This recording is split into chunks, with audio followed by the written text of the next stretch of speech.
Assalamualaikum warahmatullahi wabarakatuh. Selamat datang teman-teman di channel saya. Pada video kali ini, saya akan sedikit menjelaskan tentang sistem terdistribusi yang digunakan oleh platform YouTube. Langsung saja kita ke videonya.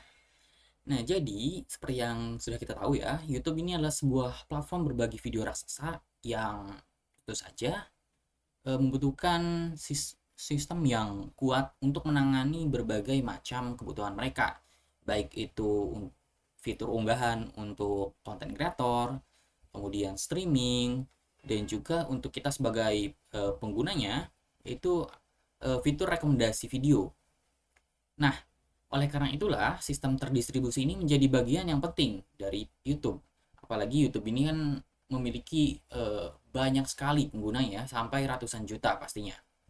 Nah, YouTube ini menggunakan sistem terdistribusi untuk banyak hal, seperti pemecah beban, pendistribusian konten yang optimal, transcoding, analisis video, algoritma perekomendasian video, dan juga lain-lainnya. Nah, YouTube ini mengandalkan sistem terdistribusi yang terbagi di banyak server. Jadi, YouTube ini memiliki banyak sekali server-server yang ada di berbagai macam belahan dunia ya. Jadi mereka ini biasanya disimpan bersamaan dengan database yang dimiliki oleh Google, karena YouTube kan sudah diakuisisi oleh Google ya. Nah, video-video ini kemudian akan dilakukan pemrosesan seperti contohnya yaitu transcoding dan juga optimalisasi video. YouTube juga melakukan sistem pendistribusian konten yang optimal. Jadi di mana ketika pengguna menonton video, server terdekat dari pengguna akan mengirimkan video dalam bentuk pecahan agar tidak sering terjadi buffering dan juga untuk meminimalkan latensi. Jadi misalnya teman-teman menonton sebuah video, video tersebut tidak akan langsung dikirimkan kepada teman-teman secara seutuhnya. Misalkan ukuran video tersebut adalah 100 MB. Dari server YouTube, mereka tidak akan langsung mengirimkan paket 100 MB, tetapi akan mengirimkan dalam paket-paket yang lebih kecil. Entah itu 5 MB, 10 MB, ataupun berapapun itu paketnya yang lebih kecil. Hal ini digunakan supaya tidak terjadi buffering dan juga untuk meminimalkan latensi videonya. Nah, sistem terdistribusi YouTube ini tidak hanya dipakai untuk menyimpan video saja. Seperti yang sudah saya katakan tadi, YouTube juga melakukan transcoding video ya, di mana server ini akan mengubah format video yang diupload oleh konten kreator menjadi berbagai macam format yang dapat dilihat oleh berbagai pengguna di berbagai macam device. Seperti yang kita tahu, di sekarang ini kan banyak sekali device-device yang bisa dipakai untuk menonton YouTube ya, baik itu smartphone, kemudian juga komputer, dan komputer juga memiliki berbagai macam um, apa namanya OS gitu ya, operation system, mulai dari ada Windows, ada Linux, kemudian juga ada yang dimiliki oleh Apple, saya lupa namanya, macOS ya, macOS, juga iOS ya, kemudian Android untuk smartphone. Nah, jadi YouTube ini harus menyesuaikan format untuk device-device tersebut ya. Apalagi sekarang juga kan ada yang device-device baru, seperti contohnya ada Steam Deck. Nah, jadi Steam Deck ini adalah sebuah device handheld untuk tujuan utamanya sih untuk bermain game oleh Steam ya. Jadi Steam Deck ini dibuat oleh Steam untuk bermain game gitu kan. Tapi bisa juga dimodifikasi untuk menonton video, teman-teman. Nah, YouTube ini menggunakan transcoding untuk mengubah format menjadi format yang dapat dilihat di semua device. Jadi YouTube tidak membatasi device mana yang bisa menonton video mereka. Dan kalau bisa kita lihat di sini ada gambarnya ya. Saya zoom dikit. Kita lihat. Jadi ketika video RAW ini diterima oleh YouTube, YouTube akan melakukan proses encoder, dan encoder ini dilakukan di server. Dan sepengetahuan saya teman-teman, untuk melakukan encoder ini adalah proses yang sangat berat. Jadi bayangkan kalau YouTube cuman hanya memiliki satu buah server, maka akan sangat berat teman-teman. Akan istilahnya kalau kata orang Indonesia bilang malah nge-lag ya. Jadi video ini akan nge-lag, servernya akan nge-lag, kita buka YouTube lewat aplikasinya akan nge-lag, buka lewat websitenya nge-lag ya. Kalau satu server, oleh karena itu YouTube menggunakan ratusan, mungkin bahkan ribuan server supaya proses ini tidak mengganggu kenyamanan kita. Nah, setelah melakukan proses encoder, YouTube juga akan melakukan proses transcoder. Dan proses ini juga sama beratnya, teman-teman. Dan setelah proses encoder dan transcoder ini dilakukan, nah YouTube ini akan menghasilkan berbagai macam resolusi dan resolusi ataupun bitrate video, teman-teman ya. Misalkan kalau konten kreatornya mengupload video 4K, dan mungkin kalau teman-teman lihat kan suka nyeting resolusi videonya, itu kan terdapat berbagai banyak resolusi yang bisa kita tonton ya. Kalau misalkan di uploadnya 4K, maka bisa kita tonton dari 4K, 2K, kemudian Full HD, kemudian HD, gitu kan, HD plus, ya. Jadi mulai dari 1080p, 480p, 360p, 240p, bahkan kadang 144p. Nah, resolusi-resolusi ini tidak diatur oleh konten kreatornya. Jadi konten kreatornya tidak mengupload berbagai video, satu video dengan bermacam-macam resolusi. Tidak, tapi itu semua diatur oleh YouTube, teman-teman, dengan transcoding ini. Ya, jadi YouTube melakukan transcoding untuk kemudian mengubah resolusi dan juga bitrate videonya menjadi yang cocok, dan kemudian juga formatnya agar bisa dipakai, atau bukan bisa tapi bisa dinikmati oleh berbagai macam orang di berbagai macam device.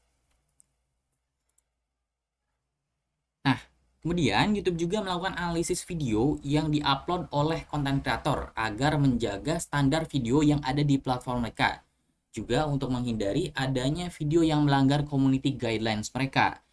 Salah satu hal yang melanggar mungkin adalah adanya video yang menunjukkan hal-hal yang sangat sensitif, seperti misalnya gore, atau mungkin bahkan sampai sekecil misalkan menggunakan video orang tanpa izin, atau menggunakan musik orang tanpa izin. Nah, itu kan melanggar community guidelines mereka, sehingga maka YouTube ini akan biasanya memberikan peringatan kepada konten kreatornya. Nah, jadi sebelum video ini diupload ke YouTube, YouTube ini akan secara otomatis menganalisa video untuk mengecek apakah ada pelanggaran pada video tersebut atau tidak. Nah, proses ini itu dilakukan secara otomatis tanpa bantuan manusia.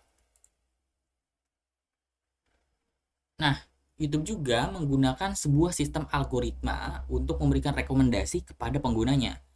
Algoritma ini dijalankan di server yang dimiliki YouTube yang tentu saja memakan banyak sekali resource. Oleh karena itu, sistem terdistribusi membantu untuk mengoptimalisasi proses algoritma ini ya. Dan kurang lebih ini adalah gambaran bagaimana algoritma YouTube bekerja. Ya, jadi pertama ada sebuah video, YouTube juga kemudian akan mengandalkan user history dan juga konteks ya. Jadi mereka akan melihat apa sih yang user ini sering tonton. Kemudian YouTube akan mencari video yang masuk dalam kandidatnya, kemudian akan memberikan ranking. Nah, ranking kemudian setelah di ranking video-video tersebut mulai dari ranking 1 sampai ya banyak, mungkin ratusan, akan ditampilkan kepada user gitu sebagai salah satu rekomendasi dari YouTube untuk user tonton. Nah, YouTube juga memiliki sebuah apa ya, bisa dibilang sebuah sistem khusus yang disebut dengan GFS.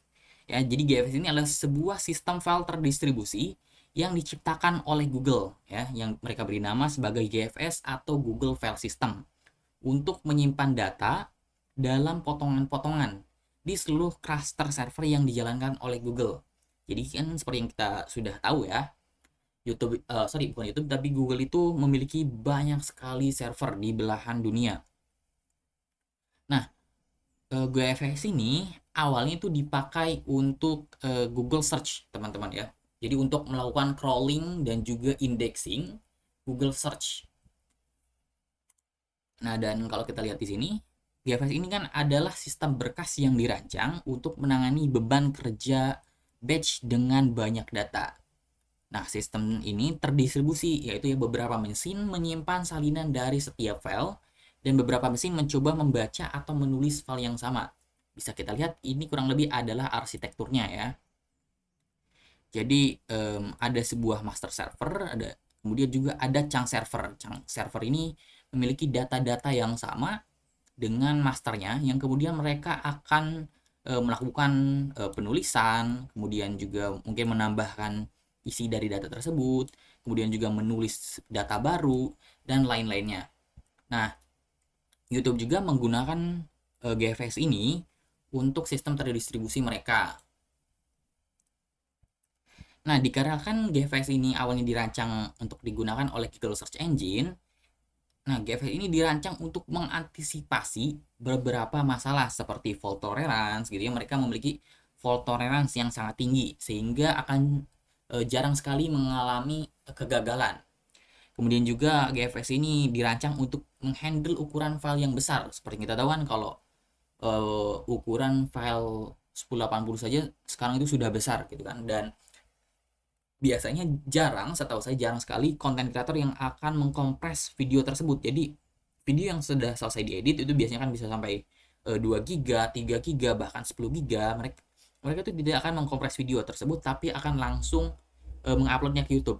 Dan YouTube ini menggunakan GFS sehingga otomatis ukuran file besar itu tidak menjadi masalah bagi mereka. Nah, GFS ini juga bisa melakukan optimalisasi untuk membaca dan juga penambahan data. Ya, kemudian juga GFS ini memiliki bandwidth dan konsistensi yang tinggi. Nah, bisa kita lihat ini adalah salah satu gambaran lagi ya. Tadi kan sudah ada gambar. Bagaimana kira-kira GFS ini bekerja ya.